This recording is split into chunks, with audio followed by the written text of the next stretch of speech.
Hello guys, welcome to our new blog.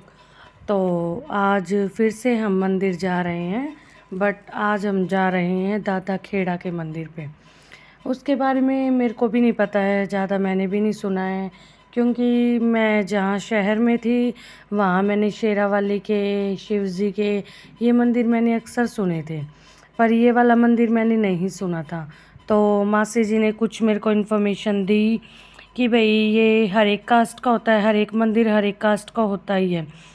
और जो मतलब हमारे शहर में नहीं मिलता ये, मतलब कम मिलता होगा, अगर कहीं कहीं होगा भी तो कहीं कहीं मिलता है। और ये मतलब जो दादा खेड़ा का मंदिर होता है, इसकी आस्था बहुत ज़्यादा मानी जाती है। और कहते हैं कि भाई ये सफ़ेद कलर का है, और जिसमें कि भाई कोई भी देवीय शक्ति होती है, कोई बाहरी शक्ति बोलते हैं जिसे, मतलब ये कहते हैं कि जिस गांव में ये होता है तो बाहरी जो आत्मा वगैरह होती है वो निवास नहीं कर पाती है, वो कम आती है। तो मैं मासी जी के साथ जा रही थी, ऐसे घूंघट करके ही जाना पड़ता है गांव में। जहाँ कोई नहीं था तो मैंने ओपन कर लिया था, क्योंकि इसमें से कुछ ही नहीं दिखाई दे रहा था। अभी मैं मंदिर आ चुके थे, फिर मैंने कोले सींच दिए थे। जो दादा खेड़ा का मंदिर था, अच्छा, बहुत अच्छा बना हुआ था। ये चिड़ाना में है, चिड़ाना गांव के अंदर ही था। और ये बूढ़ी दादी माँ बैठी थी, जिनके मैंने पैर छू लिए थे, आशीर्वाद ले लिया था। और ये भी बहुत खुश थी मेरे को देख के कि भाई कोई ऐसे भाई पैर छू रहा है। ये मेरे शिव जी महाराज जी, जिनको मैं मानती हूँ, ओम नमः शिवाय। ये दादी जी के देखो पैर मैंने वो कर दिए थे, अच्छे से दबा दिए थे। और ये हमारे दादा खेड़ा ये कि बता रहे थे, ये जैसे मैंने देखा है तो मेरे को तो ये लगा कि ये बैल टाइप में हैं। फिर भी अगर किसी को हो तो कमेंट बॉक्स में ज़रूर बताना, नई नई इन्फॉर्मेशन मेरे को भी देना, क्यों मैं भी अभी फ़ौजी साहब तो गए हुए हैं अपनी जॉब पे, तो मैं अभी देख रही हूँ गांव के माहौल को, चीज़ें अलग अलग सीख रही हूँ।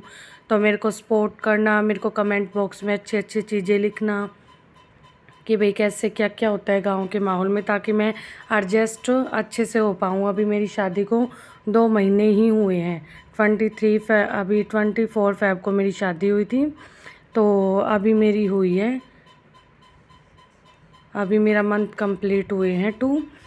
अभी मैं पूजा कर रही थी, जोत वगैरह लगा रही थी यहाँ। और मेरे को बाद में पता चला कि मम्मी जी ने बताया, मेरी जो मदर इन लॉ है, ये तो मेरी मासी जी आई है मेरे साथ में, उन्हें कुछ काम था, तो उन्होंने बताया कि भाई जो हम पूजा करते हैं दादा खेड़ा की, वो घूंघट में करते हैं। तो मेरे को इस बात का नहीं पता था, आगे से मैं घूंघट में ही पूजा करूँगी इनकी।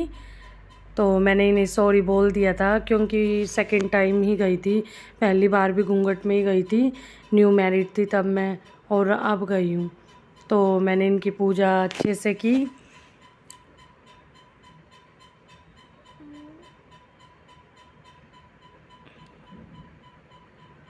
मैंने इनको चढ़ा दिया था, प्रसाद था जो, ये मैंने प्रसाद चढ़ाया इनका जो था।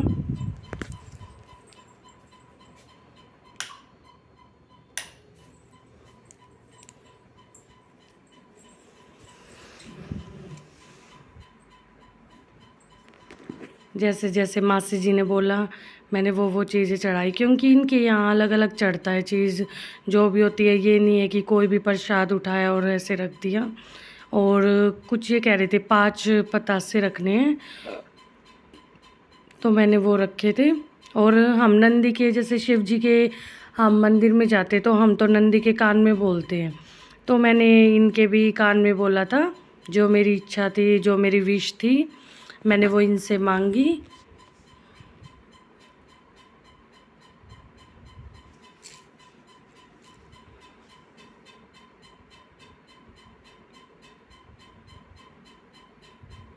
ये मैंने बेल वगैरह बजा दी थी, बहुत अच्छे दर्शन हुए, बहुत अच्छा फील हुआ।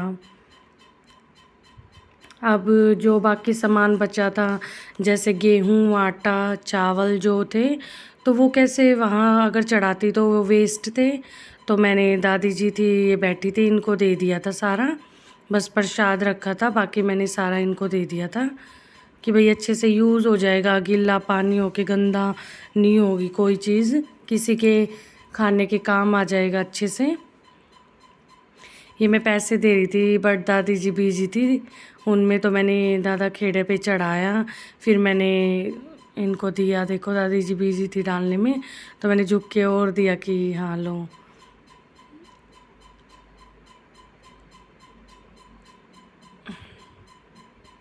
ये मासी जी ने मेरे को तिलक कर दिया था हल्दी का।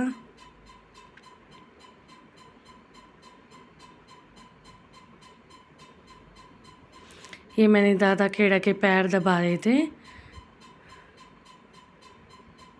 जय हो दादा खेड़ा की। अब हम चल रहे थे घर की ओर, हमारे दर्शन अच्छे से हो गए थे, हम मंदिर से निकल चुके हैं।